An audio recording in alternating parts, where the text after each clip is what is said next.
so that I wouldn't do the same dumbass thing that he did. I'm not that type of a person. I'm not one to get revenge, and I'm not stupid enough to do something like that to my kids. Damn. And give you an update about how my reunification process is going with my daughter. So the last time I went to therapy with my daughter was back in July. We're in October now, so it's actually been 3 months. So I remember telling the therapist, hey, school's about to start, and what's the plan? Because she's living with her dad, and the court has basically given her every ability to schedule her way out of spending any time with me if she wants. And largely that's what's happening. Do you have any ideas of how we're even going to be able to do therapy? And I didn't hear back from her. Time went on. So then I followed up with the therapist and said, hey, what's the deal with therapy? Are we going to be able to do it? By the way, I'm really not getting to have any parent time with my daughter. It's because of the court's order, when the court said that she had every ability on my parent time to schedule her work, to schedule any of her extracurricular activities. This chair is making the noise. So if you hear this noise, it's the chair. I'm in a, what are these called? I'm in a banana chair? No, it's not a banana chair. It's one of these. It makes squeaky noises when I move. But basically, I knew without some help from the therapist, we weren't gonna get therapy, and I had basically resigned myself to, we'll see if I ever see my daughter. And so I let her know that, hey, I'm also not getting any parent time with her. So the therapist got back to me and she said, let's set up a therapy appointment for the Sunday that she's with you. I said, okay, let's go ahead and set it up. We'll see if it happens. And lo and behold, she didn't come. She had too much going on. She was with her dad the whole weekend. That particular weekend, they didn't even let me know that she had something going on until the day of. I was under every impression to believe that she was actually going to be coming that weekend. Then that day she texts me and says, I'm so sorry, I have work, a football game on Friday night. It says, no problem. Come after it's all done. And so we were working that all out, and she got back with me and said, okay, but you're gonna have to reach out to my dad and arrange this with him. I was like, then what were we talking about? It doesn't make sense that we would make all these arrangements and then you would basically tell me I have to go and figure out all the same stuff with your dad. I reached out to him because she didn't want to be in the middle, and I said, hey, she doesn't want to be in the middle, and so you need to communicate with me what her activities are and arrange a time to be, flexible enough that you can drive at a different time based off of what her activities are. That shouldn't come as a surprise to any of you who are divorced, because that's what you do, is when your child has an activity, you let the other parent know, and then you start talking about when you're going to make the different driving arrangements than would normally happen if they didn't have an activity. He said, if you had reached out to me sooner, I would have been able to do something different for the driving arrangements, but since you waited for so long, I can't help at all. Narcissists, personality disorder people, they don't see that they have any accountability for anything.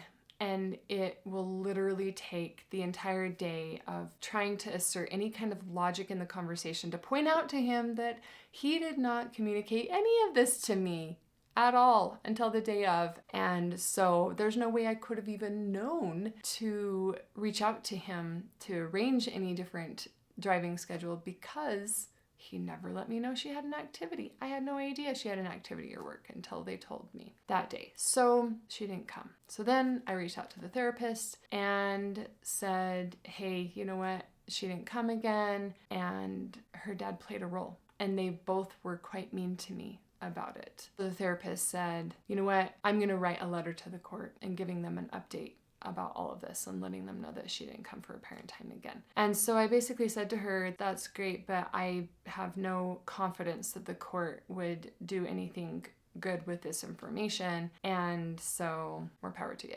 But I'm not gonna be fighting anything in court about this. So anyway, she said, all right, great, thanks for the information. I'm just gonna go ahead and write the letter and I'll do my best to help you out. That was over a month ago, and I haven't heard forcing anything. And I gotta tell you, I've been to 2 different court-ordered therapists now. I don't know what other word to use. It may not be the right word, but they seem flaky. Like they have to have their hand held the whole time. With the last therapist, it was extremely difficult to even just get anything scheduled. She would cancel on us. And then I told her, I would really appreciate it if we could just have like the same time every week. Can we do that? The point is that I feel like these therapists just don't follow through or basically need to have me prod them all the time to get anything done. So I also had heard from the guardian during this time about a month ago. She kind of gave me an update, shared with me some things that she felt like I needed to hear, which was fine. Then she said, I'm not happy with how little parent time you're getting. It's just not enough. And I said, well, yeah,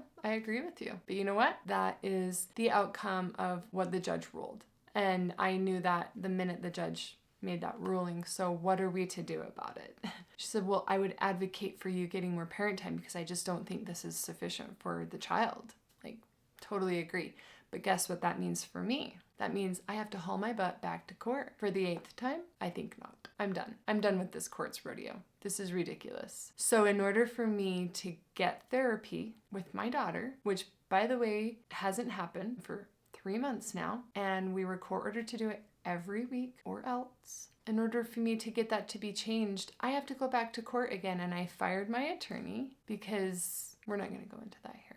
Guys, I could spend my life savings on the rodeo that the court puts you through to try and get any kind of reasonable time with your child. It's ridiculous. And between the money and the time and the emotions spent, what would I get? It's not like she's gonna suddenly be like, oh, I've changed my mind and I'm going to like reverse what I said. I just told the guardian, I says, I think our ship has sailed. And I want you to know that because you have other cases. And if this were to be something that the judge decided on in other cases, she could say, look, this was done in this other case and it was a complete and utter failure. So let's not do that. You go to court and spend thousands or tens of thousands of dollars to get the needle to move like a millimeter. Anybody with a sane mind is going to say enough is enough. There's not enough movement for it to be worth and justify the amount of money that it costs to get that. So I basically told the guardian and the therapist that the judge's ruling was terrible for us.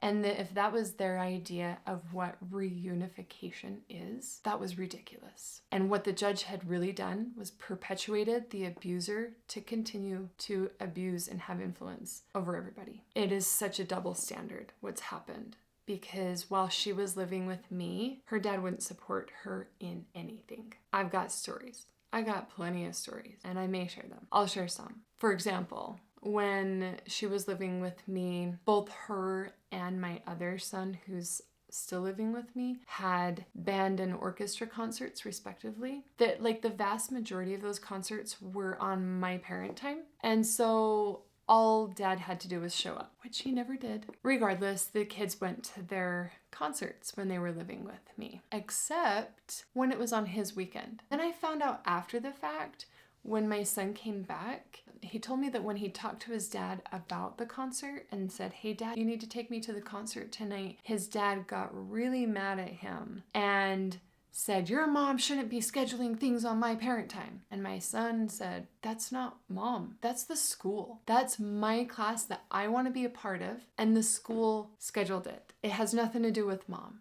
And he got more mad. And I hear my kids say, dad is just intimidating. And so we just shut up. We don't want to say anything else because he is intimidating and what dad says goes. Ironically, you would think that that would cause them to want to like reject him. But surprisingly, it hasn't. They kind of like let him get away with it and they just follow along with it and they haven't hated on him for it. They might momentarily, but they certainly have never rejected him for his seriously bad behaviors. So it never backfired on him. And I have to live by a different set of standards than they do. Okay, so speaking of double standards, I'm going to share with you a very brief version of one of the more horrific things that my ex has done to me and my children, so that you can get some flavor of the style of alienation that I have dealt with for quite some time now. So about 7 years ago, I was married to my now husband, and on the night before my wedding, My ex wouldn't let my children come to me for my parent time because he knew I was getting married the next day. And so he kept them. He admitted to knowing that he was interfering with my time. And he admitted to knowing that he was doing it because of my wedding the next day. Wait for that video to come out where I share all the details of that horrific experience. And the double standard part of it is that years later, he got remarried. He intentionally chose not to tell the children when his wedding was, so that they wouldn't tell me, so that I wouldn't do the same dumbass thing that he did. But guys, I'm not that type of a person. I'm not one to get revenge, and I'm not stupid enough to do something like that to my kids, to myself, or to him, nor do I care to. I've moved on. The thing is that he felt the need to intentionally keep that information from the children so that the same thing couldn't happen to him that he did to me. And then when he went on his honeymoon, I didn't get the kids. So double standards all over the place. He basically gets to do what he wants according to his rules in his life. There's just a different set of rules for me than there is for him. That's a wrap.